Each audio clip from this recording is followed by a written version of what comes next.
So we met in Mexico, and I told you, CCXP Mexico is good. This one is louder. Yeah! Beautiful job you've done, really beautiful. Thank you. Yeah. And then you came to promote it. We met at Omanat, but now finally, you're here to meet your fans. That's when we first met. Yeah! Now it's all coming back to me. It's so good to be here with you, it truly is. Yes. Thank you. We can't thank you enough. Because here, you're at home. You can do anything you want, sir. Are you sure about that? Oh yes. So let's start, shall we? Absolutely. So how much did that role impact on your career, and have you ever got any hater comments on your social media? How did it change your life? It changed my life greatly because it was such a very definitive role, and I took so much time in creating Gustavo Fring. Thanks to Vince Gilligan and all those involved, they allowed me to bring a lot of my own thoughts and impressions to the character. Perfect. And how did you manage to change this character that went from Mr. Chips to Mr. Rick? We didn't know how much we would love to hate him. And you made it that bring and that happened on the screen, and it was so powerful. I wanted to do something different. It was a time in my life where, before Breaking Bad, I was bankrupt. So I really wanted to get something to fill me up creatively, but I also needed a job. So I decided that I wouldn't do it like I've done it before. I would create something new and start over and think about the character in a different way. I wanted Gustavo Fring to reflect someone who was very thoughtful, very mindful, and cared about his family of workers.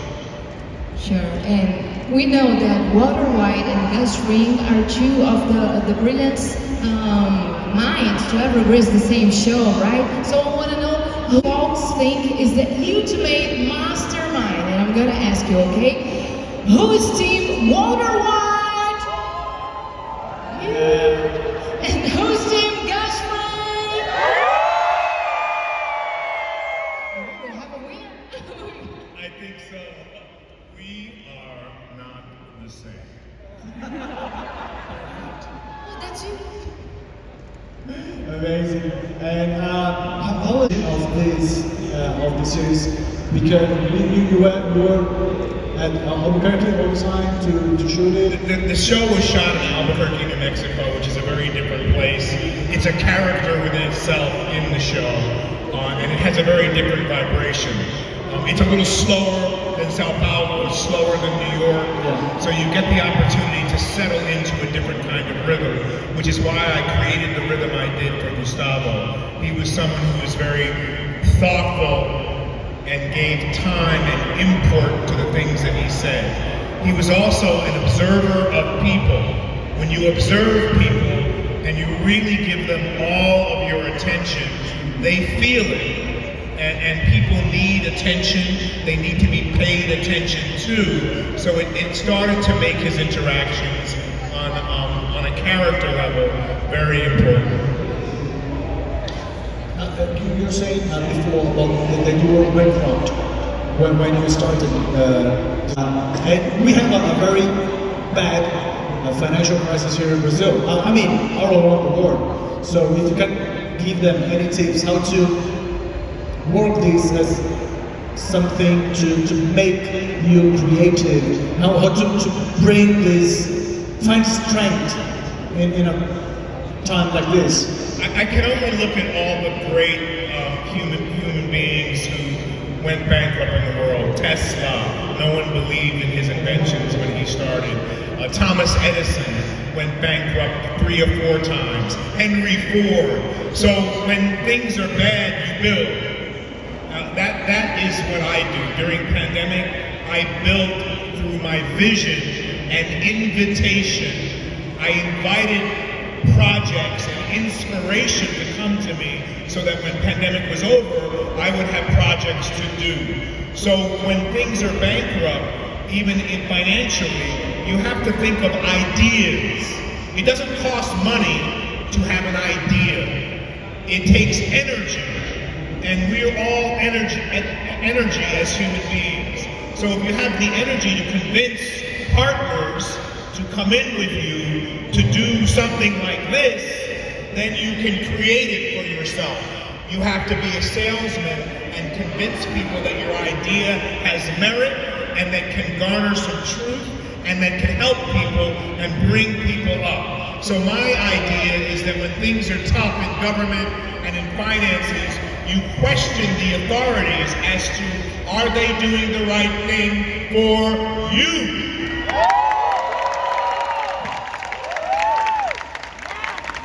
It takes a lot of courage and standing up.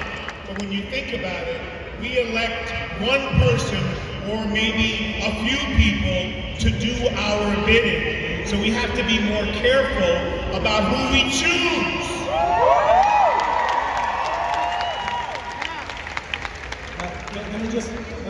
Produção, abaixa pouquinho o retorno nosso que tá dando eco. It's just echoing, so I'm just asking them to lower a little bit of Each of a president.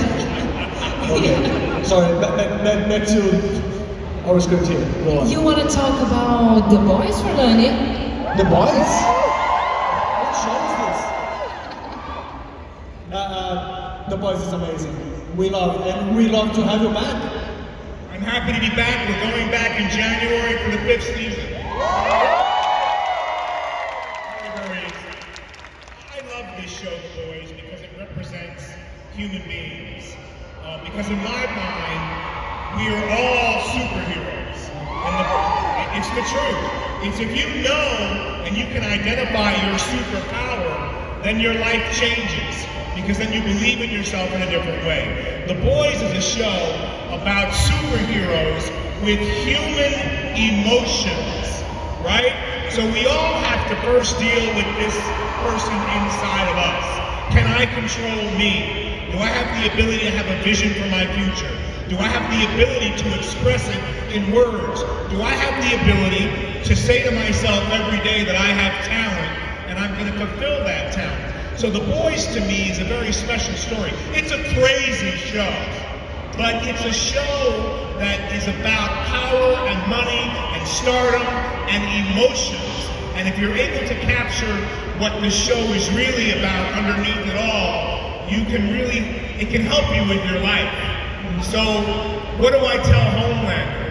When everyone's afraid of him, the only person that's not afraid of Homelander is Stan Edgar. And he tells him, you are not a god. You are simply bad product.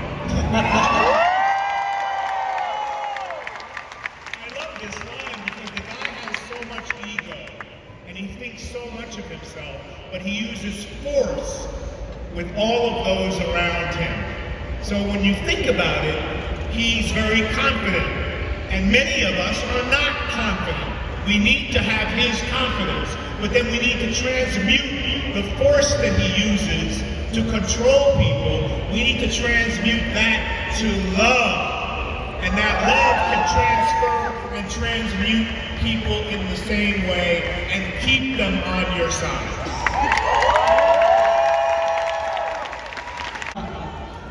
Well, talking about The Boys, the cast was also in CCXP Mexico. Did you have the chance to meet any of them there on the green room or not at all? To meet any? In Mexico, in CCXP Mexico.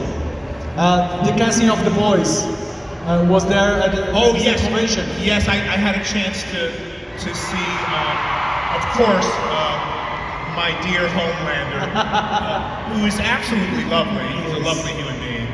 And I saw a few other folks there, and it was really nice that you had everybody there all at once. Anthony Starr is not only a wonderful actor, but a really great human being. And I adore him, which is why we have such great chemistry on screen. He's so sweet. Talking about Stan and Homelander, how do you see their dynamic and their relationship? Yeah, how do you see the dynamic of Stan and Homelander and their relationship? So I have a whole backstory about their relationship. Homelander needs a father figure. So most of my stuff in my life that I struggle with comes from how I was parented by my parents. And Homelander is yearning for the love of a father. And so Stan is someone that he respects deep down, but he wants to control, and he can't because he needs something from him. So it's a very interesting relationship. He needs his validation. He needs Stan to tell him he's smart. He needs his love. He needs his support. And Stan Edgar knows this. So therefore, he is able to control Homelander in a way because he's able to tell him what he needs to know and tell him the truth about what the company is. Right? You're under the false impression that this is a superhero company. This is a pharmaceutical company. He explains this in a long speech to Homelander, and Homelander, his eyes open up because he realizes this is not all about him. And it's an important lesson to learn because we do nothing in life alone. Nothing. Right? I'm always grateful and thankful for my career and all the characters I've played, but I'm thankful to the people who helped get me there.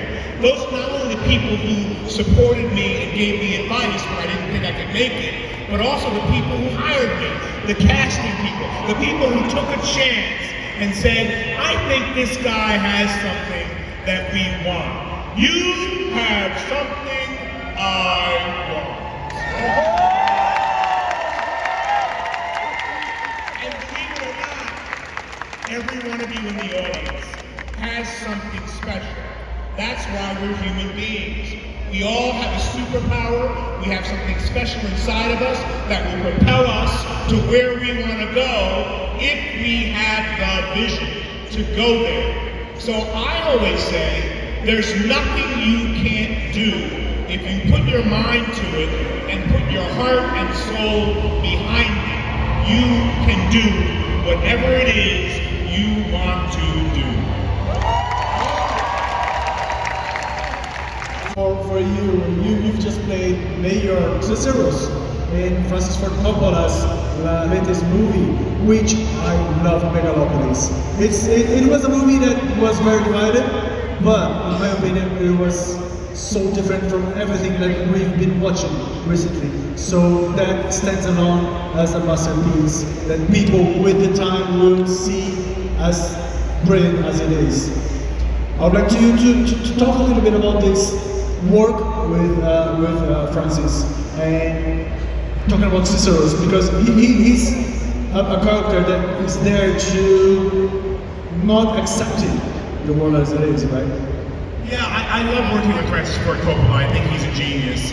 I think whenever you have an idea and you've been working on that idea for 40 or 50 years, and it's a burning desire to tell that story, even if no one wants to fund your movie, you fund it yourself, it's because you believe. So it's a great example to all that I'm talking about. If you believe, other people will believe. If they don't believe, you do it anyway, because you have to do it, right? And that becomes important for your personal statement and your gift to the world. So they may see the genius of this movie now, or they may not. They will probably see it in 25, 30, 40 years. But it's a great statement on our society, on our politics, on how we live. Especially being, for me right now, in a country that's struggling with its leadership and struggling with its economy. It's time to change. Change is powerful. Change is good. But change only gets affected by each and every one of us in this room. And we have to do it the right way. So this movie, to me, I play Mayor Cicero, who's attached to some old beliefs, right? When you think about how we live and what we got from our parents and the time that we grew up. Like this time politically in this country is going to mean something to all of you because you're alive right now, right? So the time has a lot to do with it. So pay close attention to what's going on at this time. So Mayor Cicero, my character in Megalopolis, has rigid beliefs, right? He has a rigid belief system. He's living in the old world. He's thinking that trading, promises and trading contracts will allow the government to work cleanly if he takes care of the people he needs to take care of. And in our story, his daughter falls in love with someone that he hates. It's on a very old Roman, it's based on Roman history. So Mayor Cicero wants to keep going the way it's been going, but the people start to stand up and they start to resist. And he, during the movie, slowly starts to realize, because of the love of his daughter, that he's going to lose her, that he has to change. So what's the one common denominator with us all in our body? I can't live in your body. I can't live in your body. My biggest challenge is with my own self. Because if I have a belief system that doesn't want to move off of how it is, if you tell me you shouldn't believe that, and you give me good facts that it should be different, and I don't want to change, my problem is with me. So Mayor Cicero eventually changes due to the influence of his daughter's little baby. That's the future.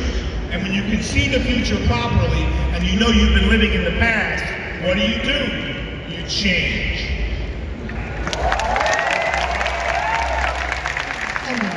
Amazing answer. So, 6 managers nation, CCXP Mexico, and We're gonna be there. We know that there are a lot of rules and you can't say much, but what can you say about the shooting? How was to be there in an MCU movie? It's a very exciting experience. I wanted to work with the guys from Marvel for a long time because they're malleable, which means when they see something works, we go and do it. And if something doesn't work, we change it. And we allow it and invite it to work better. And so I was able to come in at the last minute, create a new character that they felt strongly about, and then bring all of what I do to the role. A lot of what I do is preparation. It's planting the seed in my head and thinking about what I want to do and if it will work in the context of the whole movie, right? So it's really important, you know, when you read a book from cover to cover, you have an idea of what the whole book is trying to say. In the Marvel world, they don't give me the script. They give me the script to what I'm in. So then it takes my imagination to figure out how I fit in and what I want to do. And so when you are empowered to have ideas and then invited to speak and share those ideas, it's really a beautiful honoring. And if it works, it works. If it doesn't, you do something else. So I was very, very excited. So I step on set and I take charge of all the chaos that's going on by going deeper inside and knowing what I want to try. And that sometimes allows me to have a focus like no other actor has. So I'm very blessed and grateful.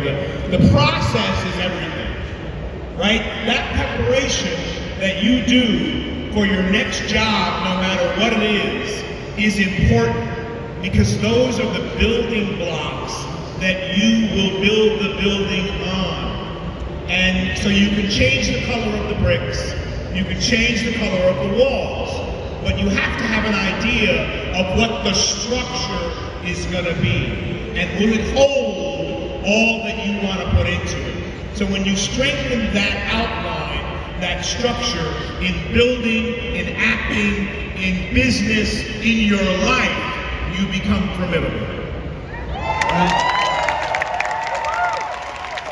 Still talking screen very soon. There's one thing that's very different from the Captain America we've been seeing for the last 10, 20 years. It's a black Captain America now. We have here in Brazil, more than 50% of our people is from African roots, comes from there. So how do you see this Brave New World coming to the screen in such an important franchise as Marvel? I think it's important that we all are represented. I think it's very, very important. And I think that Anthony Mackie is a wonderful actor.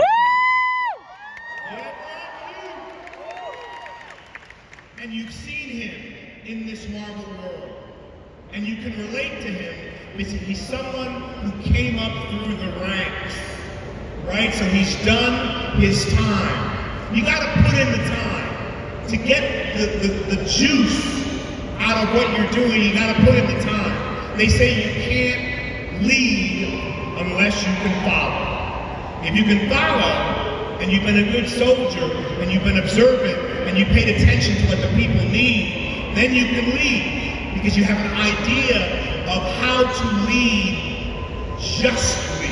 You have a moral code and a standpoint with which to look at the world. It's great to have a black Captain America because the world, we're soulful people. We got soul.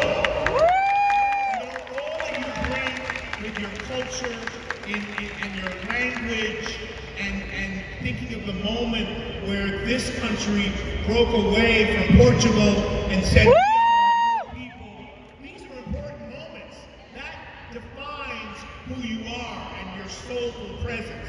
So I think that this Captain America is going to be a mirror for many of us, because we rarely get a chance to see people who are olive white, who are shades of brown, shades of yellow, who have flavor, lead and be a hero. And it's time for this kind of hero in Captain America 4.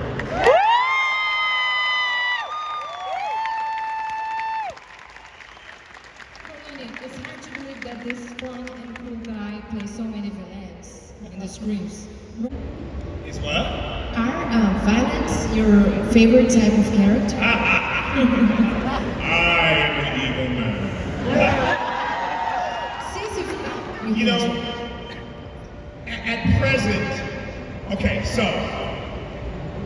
at present I feel like the villainous character is, or the anti-hero of the story, is the most exciting character. Because I think about it like this. I can be the hero, and if I can't be the hero, what do I want to be next? I want to be the anti-hero. With the hero's thought form. The world is falling apart, I can fix it. Right?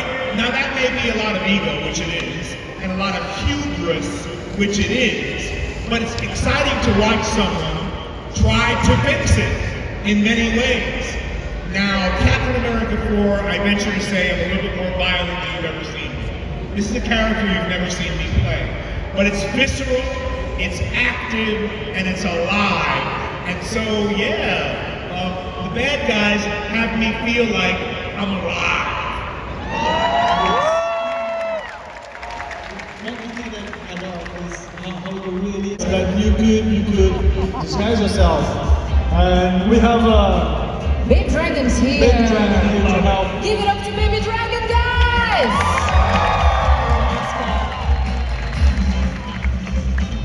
Thank you. Okay, we'll begin.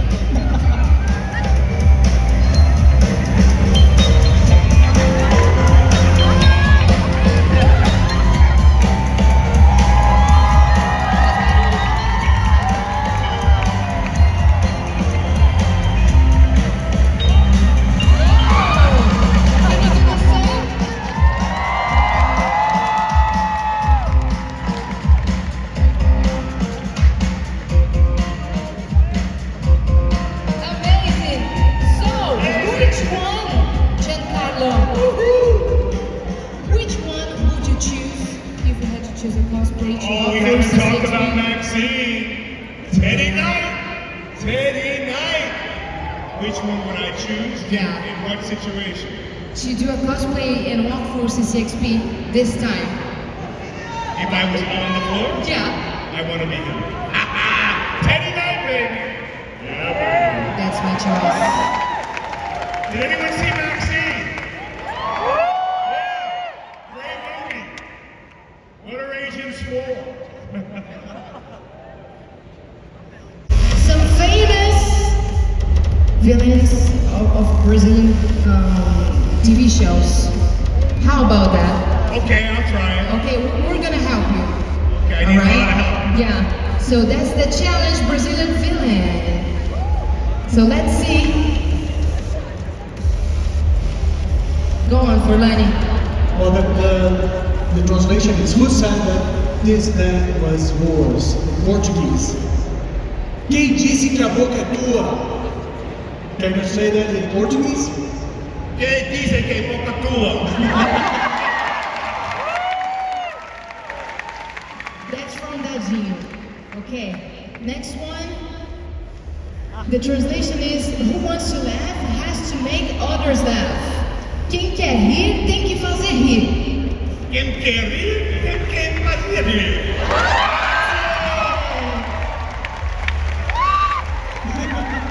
This is good, this is good. And the next one is a real one who doesn't just talk the talk, he walks the walk. Malandro não fala, malandro manda a letra. Malandro não fala, malandro manda letra. Impressive. Yeah, you have to continue. Let me just say that two of those sentences are from City of God. Ah, okay. This is Tadinho, one of the characters, one of the main characters. Oh, I look like him. Give me the rap roll, baby. I mean, here. Give it up for our new Brazilian villain, folks! These two magnets on the show floor here. This is from the Brazilian movie, and this is for another movie that you might know. Do the right thing. It's Spike Lee. Yeah, baby. This is beautiful. This is beautiful. Walk outside. How come you got the buttons on the wall? I believe you can remember how it was to work with Spike Lee. It's been some time. Let's take a look. Talk, right? Lethal Shooter's a friend of mine. He's a great guy. He said, "Hey, will you do something for me?" No. Yo!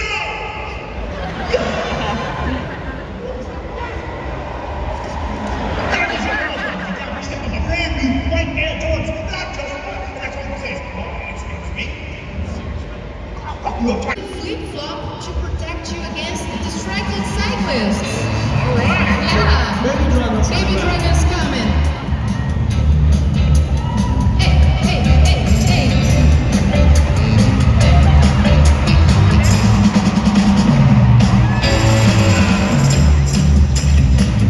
Over there.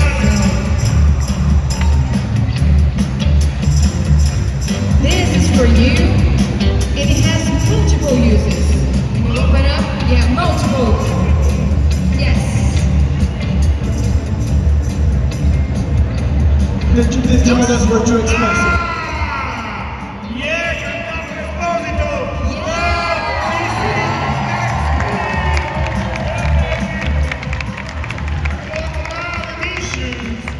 Sometimes you can turn into a weapon to your next character, okay? Yeah, I'll bitch slap you now. Yeah, it's a weapon. Yeah, moms know how to use that.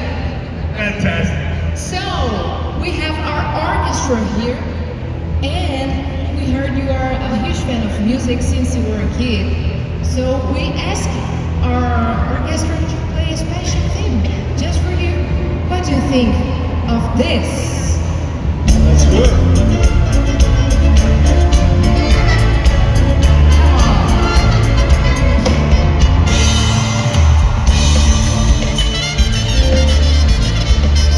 Do you have the salsa, baby?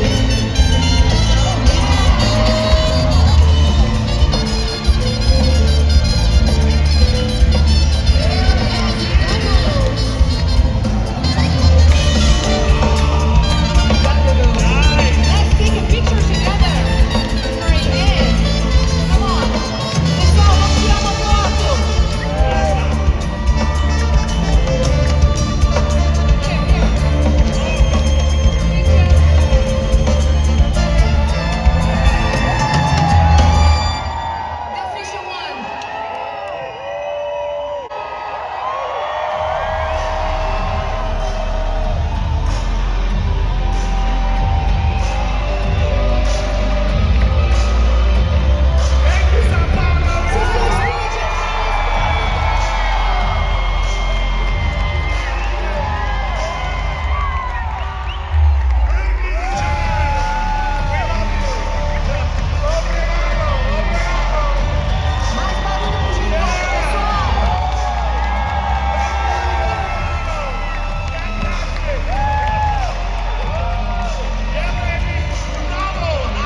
you, Giancarlo Esposito. Ó, que maravilha, galera. Ó, ele vai estar todos os dias, então, hoje, sábado e domingo, encontrando vocês to take pictures and signing props, right? So thank you.